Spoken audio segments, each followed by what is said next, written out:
गेली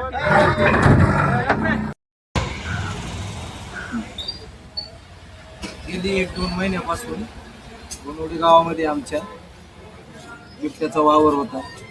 आम्ही वारंवार फॉरेस्ट खात्याशी संपर्क साधून त्यांना पिंजऱ्या लावण्याचा प्रस्ताव केला ग्रामस्थांनी. काल जे ट्रॅक्टरवाल्याच्या नजरेस 4 ते 5 वेळा बिबट्या संध्याकाळी 6च्या दरम्यान परवाच्या दिवशी तो आढळला. त्यांना आम्ही परत एकदा विनंती केली की तुम्ही या ठिकाणी पिंजरा लावा, या ठिकाणी बिबट्याचा वावर जास्त आहे. त्यांनी काल गोंडूबाईच्या परिसरामध्ये पिंजरा लावला आणि रात्री बिबट्या त्यामध्ये जेरबंद झाला. सकाळी आम्ही फॉरेस्टवाल्यांना कळवलं आणि त्यांनी तो बिबट्या त्या ठिकाणावरून त्वरित हलवला. बिबट्याने काही नुकसान केले होते का आपले?